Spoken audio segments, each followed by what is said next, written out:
Ka jaka ka bodon Interstate Bus Terminal ISBT kabala punwandur na kabanta ban penyang ki bos kamai bawan na sabar kajala bakin light ha ka bandrung syakanong ba shelong ya menta sipor kan klalong suha kum ka delang bat kani kadai karai ka bak sarkar klasim dangsen ha ka arfatrik jemang umentri badaipai ya katana transport ka sarkar jela uba sngau bhalang dhar harengkat umentri katana kamrem uba bante doling do kilalek banjurep ya katai ka jaka kum kejipun kre ban penlong delang basipo nak menta kinongrem kumun supentip pakani ke projek hadu menta kampat simlala menteri kam wat hadian melayo ya kejemenjur house nam arjar khalai da Ministry of Development of Northeastern Region ha ka jingmang tengka ke basau pra point life way klor ha bakren siglat thai kubor uba singau balangdar ula pentip baka Interstate Bus Terminal kabadan hamolai moyong kaladai menteri kam hendrei nak jingdon jong kalam COVID-19 kalanang pensem susu ya ke projek kabaladai pat ban menteri kam no hi mentau snam.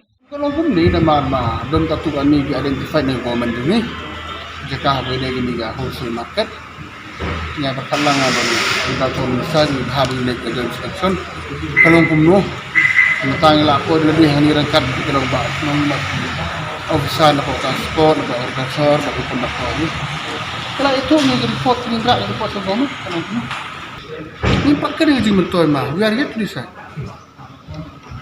Nampak kan izin mentor ni ke klaim mentor dia ariat tu.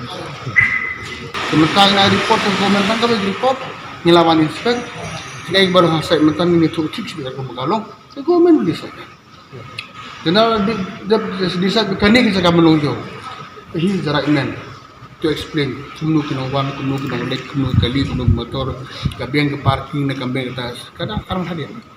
Tapi tekan saya mekanik babiang sudah lah kah. The problem kini lay under construction. That is number one. Ting hapsim gavyu no kontraktor ngimla mansu ong kami naman la day kambal ade bahana war that is ka base ha dulu. Tentang kontraktor betul dah tu don gijing ka tu ni. Nagasno ki don gijing ong bah. Nagaling jong nilai pi ku government ka biang karong ka don gijing ya kan mentan bamla man ya ong berti. Tun syarat sa tebal government kan sa gini. Don corona la dem mentah. Mela aktif sih kita mela arsen duna corona boleh mikli kita. Dulu betul dan mi. Kani lah pula kenduk pengabun sen mah. Lamdon ke corona ni sah. Mentara implement sudah. Ini semua orang mah. Kemudian percaya long dah. Fast concern ni ke health so. Jawab nak kata orang kontraktor berpinggir request yang komentar malah langsung bahas betul. Follow pada prosedur yang health protocol. Maka kita yang terakhir tangki follow ya prosedur. Tadi, ngiring ikut ambedep keluar. Jadi dalam suara balik di level aktif belum. Kalau itu bak bonsen bak media aktif belum.